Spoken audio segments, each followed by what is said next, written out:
Hello. Hey. I just want to say, I have just in this date, hour, maybe not hour, finished all 97 available chapters of the Chainsaw Man manga. It was a powerful, in the whole reach with a baseball bat indefinitely and also continuously sort of way, experience. So yeah, I began reading just yesterday morning because I just got done with exams, and just because I actually saw the anime announcement and was like, I need to catch up, right?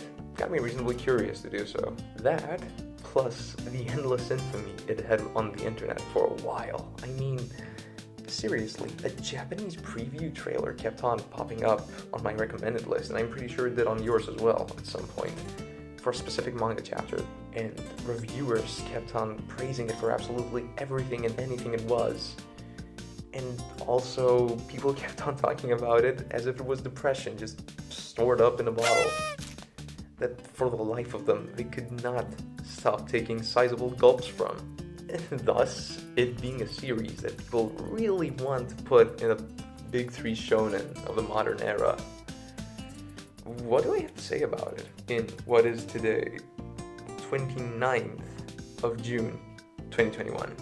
Without any spoilers too, but only up until a part of the video, because I really want to bring attention to a couple of specific moments, Chainsaw Man made me desensitized to everything it tossed my way, only to bring me more and more tragedy, only for me to become more and more comfortable with it.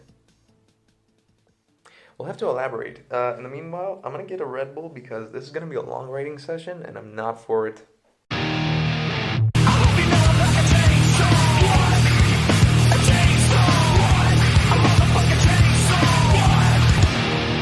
So come and get it!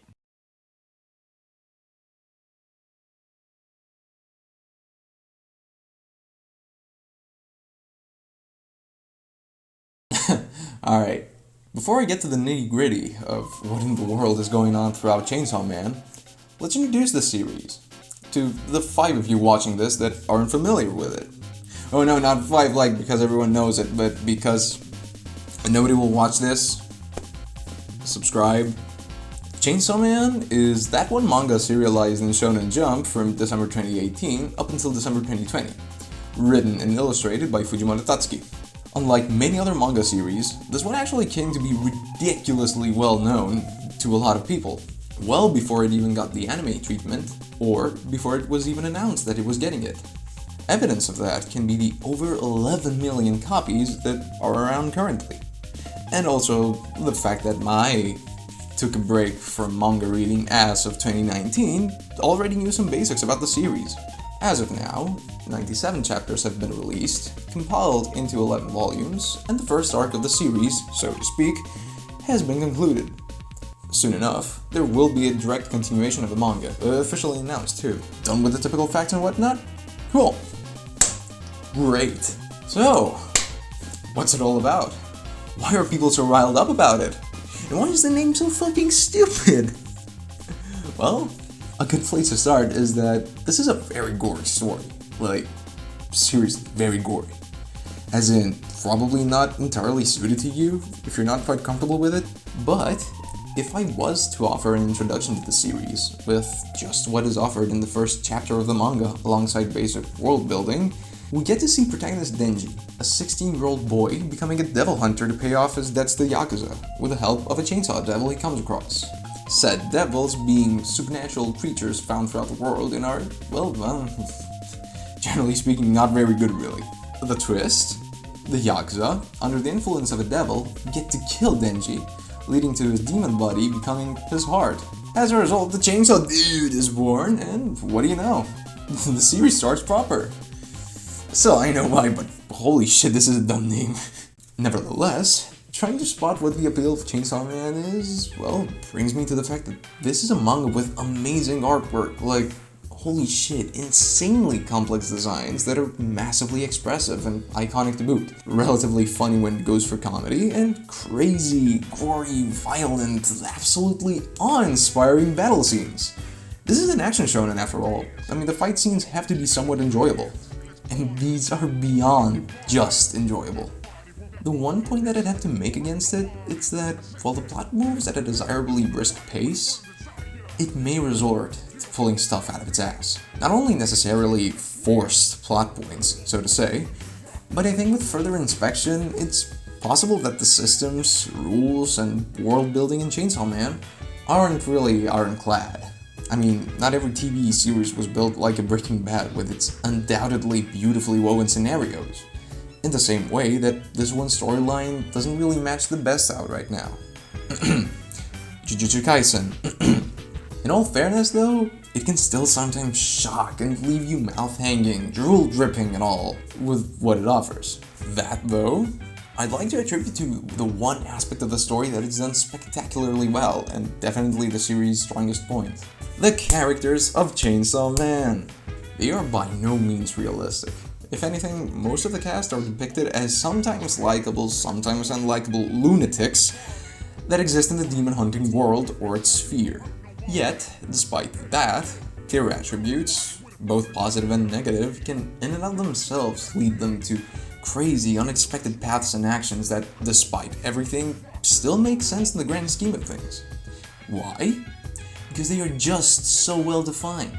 That, of course, leads to all the interesting as hell developments during the series. And they manage to be that interesting because, well, looking past all erratic appearances and behaviors, you still very much care about the characters and what happens to them, even if they are relatable on only a very basic level. Not all of them are made equal, of course. I mean, the Fiat 500 won 7th in a popularity contest at one time?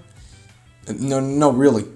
Kobani's car, best character. But for every throwaway average demon hunter fellow, you get to have so many hard hitters. Despite me having sung its praises by now though, I have yet to tell what it was about the manga that actually does bring horror to the scene. That horror being probably the second reason why everybody seems to get so engrossed in it.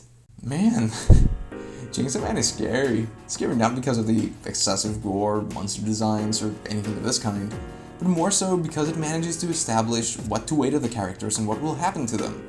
And manages to deliver, as I said before. What I didn't mention is that it does so in the most twisted way possible, shattering your expectations of just what is possible. You know, remember how in most stories there is usually this one moment in which a huge obstacle is found, and as such the heroes have to overcome the challenge, prove themselves worthy, la-di-da, become great, and whatnot? Well, Chainsaw Man finds the way to make every single obstacle absolutely horrifying. No, seriously, like, not a single threat to the cast feels minute or small, even if that's a result of the cast's action themselves. And as a result, even if some antagonist got dealt with, they end up leaving such an impact on the characters that they may as well in the end still be around in some sense inside them. Plus, that plays nicely with some of the rules established during the series run, and I find that really clever writing-wise. So then, with such an effective way of bringing fear to the table, why is it that I personally felt desensitized to constant atrocity? Well, I mean, it's simply because it's constant. It hardens you, in a sort of way, with smaller tragic events, leading the way to something that would, at any earlier point, be crushing. And yet, by that point, it feels like the characters, and reader as well, have been put through so much that they're just simply rolling with the punches, no matter how horrible the effect is. And that is, by a large margin, the scariest thing about the series. And I believe that's intentional too. And if not, it very much fits thematically. So, you know, I'm gonna go all 9th grade literature teacher and say that this is the author's original intent. Oh my god, it was planned the entire time. Hence, what does that leave us with? Chainsaw Man? Well, not really being, in my opinion, the ultra-depressing life experience everybody describes it as, or being expertly crafted storyline-wise, still left quite a mark on me, if in a more so numbing rather than shocking way. It's a manga that I will most certainly return to before the second arc begins, and that because, despite its flaws, its characters and interactions are what truly render it beyond unique.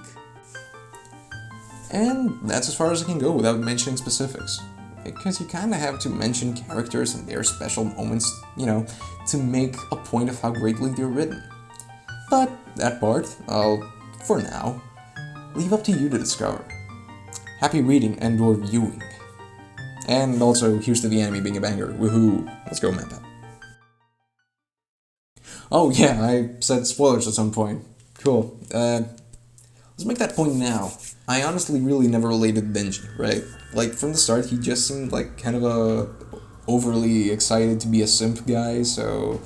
Yeah, he's painted in a very pathetic color, so I think it's normal not to feel related at all to him whatsoever at the start. But by the end of Arc 1, you know, despite Makima having been an absolutely controlling bitch throughout the entire series, I could still somewhat feel some sympathy towards her in the weirdest way, what with her having some understandable, somewhat human emotions. And even if they came from like the distorted piece of shit person that was Makima, it still kind of felt real.